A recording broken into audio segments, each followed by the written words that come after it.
pay rise first thing on Monday morning. Who here knows about the Festival of Life? Anyone heard of the Festival of Life? If I look a bit sort of puffy-eyed and a bit tired, I was there last night. It finished at 5 o'clock this morning at the Excel Centre. 55,000 members of the Redeemed Christian Church with Pastor Agu and the General Overseer and everyone else. And my privilege was to be there with our Prime Minister David Cameron. My job at the moment is to pour as much concrete into his pedestal as possible so that we can get well, I'm unashamed to tell you that we want to get a Conservative government in 19 days' time. However, the title I was given to speak about this afternoon was, well, I'll tell you the title I was given. It was, what is the government's vision for minority ethnic groups? So government is in there somewhat, but let me just tell you that I'm a director of a group called Christians in Politics that cuts across all of the three main political parties here in England. That's the Liberal Democrats, the Labour Party, and of course the Conservative Party. But let me just tell you a bit, by way of background, what my relationship is with Africa. I've travelled in the last 25 years to Africa more than 40 times, probably 50 times. In fact, this year already I've been to Kenya, Tanzania, Burundi, and Uganda, and in June I'm going back to nearly all of those countries as well. So I'm somebody who's very, very passionate and have been for a long time about about Africa. I have to tell you this though, I have never made a single dollar or shilling or pound out of Africa. I've always been going in the opposite direction. My work has always been charitable or political, where we've been investing in organisations there, so that we think that as much as possible we want to see Africa develop and grow. I do believe, and I come from a worldview that says Africa should be the wealthiest. It should be the wealthiest continent on the planet. There's no reason why it shouldn't be the wealthiest continent on the planet. And if you saw what I saw last night at the Festival of Life, so much talent, so much energy, so much ambition, and yet, or nearly all of it actually from the Nigerian diaspora here in London, and yet we see a country which, a continent which is very largely still living in poverty. And clearly there are some people who are doing very well out of Africa, but there are still millions and millions and millions of people that need support. And so I was delighted to hear the first speaker, David, when I come in, talking about opportunities for investment over there. So maybe the next time I go, I'll go with the intention, and maybe I will make some money, and so I'll give you my card. We'll see where this goes. If my career in politics fails, I'll always fall back on that. I just want to tell you very quickly about the country of Burundi. Has anyone here ever been to Burundi? Okay, I'm the only one that has been to Burundi. Now, Burundi is the poorest country in Africa. It's right in the heart of Africa. It's a little heart shape. It's just to the west of Tanzania, to the south of Uganda, next to the Democratic Republic of Congo. It's a very small nation, the hungriest and the poorest country in Africa. And if you're the hungriest and poorest country in Africa, you're pretty hungry and you're pretty poor. Now, whenever I think about what work can we do to benefit the people of Africa, I always think of these poor Burundians, much, I think, forgotten because of the big sister that's next to them, or the big brother that's next to them, of Rwanda. Rwanda gets a lot of the international media, gets a lot more profile than the country of Burundi does. Anyway, back to the point. What is this government interested in? Why is this government interested in ethnic minority groups? What can we do to support ethnic minorities? Well, I would say this. It doesn't matter whether you're black or white, rich or poor, from Africa, from Europe, from America, or from Asia. Wherever you come from, whatever your background, whatever you've done, actually, Britain should be a place where you can do business. Britain should be a place where you can prosper and thrive. And that is what this government certainly wants to achieve. It is the government of enterprise, it is the government of job creation, it is the government of wealth creation. And the simple fact is if we want to see people lifted out of poverty, you cannot do it by strangling the wealth creators and the entrepreneurs at the who are making the money. You know, Winston Churchill said, you cannot pull yourself up by standing in a bucket and lifting yourself up by the handle. It's not possible.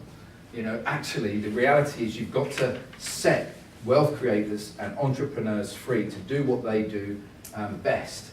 And I was thrilled to be given the invitation by Brush. Thank you so much for the invite to come today, because we want to support and get behind innovators and wealth creators and entrepreneurs, because very largely you will be the people that not just drive the British economy, but drive the African economy. So what I'm going to do is get this right back to the first thing I said. My passion is for Africa. My passion is for the poorest in Africa. The only way that we are going to support the poorest around the world will be through having really good business, good capitalism, not rampant, untrammeled capitalism, but good capitalism, where businessmen and women are able to prosper and succeed and to use their God-given talents to achieve what they want. We cannot do it if we strangle business, if we keep business somehow small, or if we say that business people are somehow the enemy. In this political campaign, one of the things that you will see from some parties is that all immigrants are somehow the enemy. All of the problems in this country are caused by immigrants. That is a lie, and that is not true. Another one will be that if only we had, we taxed more and we sort of soaked the rich and grabbed more money out of them, then everyone will be better off. That is not true. And the third one is that all business people are in it for themselves, and the business people are somehow the cause of why I don't have something is because those business people have got it. And big banks and big business are the cause of the world's problem, and that is patently not true either. You have a choice to make in 19 days' time. You'll have 7 or 8 different political parties that you can choose from. If you're passionate about business and if you are passionate about entrepreneurialism, then you have to really, I would say there's only one real choice. I'm a conservative, but I would say that, wouldn't I? But the point is that you cannot lift yourself up from the bucket by standing in it and pulling yourself up in the handle.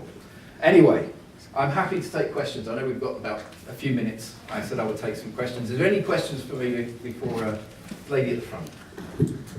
The reason I've heard this statement made so many times. I have very bold voice, by the way. I hardly need that. So don't worry about it. Can you hear me at the back? No. I'll repeat the question. Good. So if you, yeah. Okay. I think you can stretch. I've heard the political parties, particularly the Conservative Party, say they are here for business. But I have to say that I do not believe they are here for business for the ethnic minority. Mm-hmm. I do not see any policy in any of your programs that is targeted at helping black and ethnic minority, particularly the African community in the UK. Quite the opposite. There are a lot of statistics of all the research that you have done that have pointed time and time again that we in the UK, we are not able to access contracts. We have very low success rate accessing funding. All you do a lot of research, paying people to do the educational aspect, but policy-wise, it isn't happening. Why is that? Because next week we'll see another research after we put you back in the government, and you'll be telling us the same result, but nothing is changing. Well, that's an interesting viewpoint. I understand the frustration that you have, and perhaps I share some of that frustration. That's not necessarily something that government can solve, but we have to have a level playing field. What we will argue for consistently, we make no apologies about it. As I said at the beginning, if you're black or white, rich or poor, from the north or from the south, born here or born overseas, it should be equality of opportunity that you get. There should be a level playing field, and there should be equality of opportunity. If there are things that are happening which are criminal, i.e. you're being victimized or discriminated against because you are from a minority group, then that is a legal issue, and that should be taken up legally. But there is not an ambition to have an institutionally unlevel playing field. We need to have a level playing field. And if there are specific areas that you want to sort of raise, then I would suggest go to your MP, whether they're Labour or Conservative or Lib Dem or whoever, go to your MP and say, this is something that is catastrophically and patently unfair. I'm being discriminated against because of my ethnicity. There are legal ramifications for whoever is doing that. The issues are not personal issues, they are BME issue-wise, because for instance the procurement policy in the UK, for example, it is such that the contracts that are being published in Oju, they have millions pounds, so therefore because you have changed the policy such that those contracts can only be accessed by organizations that have 25% of the turnover because of your rules that we need to follow. It means the small businesses, which most of our businesses are micro businesses, can never access those contracts. No, I understand. Those are issues. So those are the European laws. Those are the European rules around procurement that you're talking about. I'm not an expert in that, but I do know that's something that you need to take up then with your MEP. But I would say that there is no government in living memory has done more than our one to open up the marketplace. It could well be, I mean, a lot's been done, there's a lot more to be done, I would say, but a lot more has been done to open up the marketplace for small and medium-sized enterprises as well as social enterprises. So I appreciate, I'm not just fobbing you off, I'm not saying that there isn't an issue, but I think a lot more has been done than you give us credit for. I'm now going to get hit by the heavyweight. I'm just going to quote from my experience as a small and medium-sized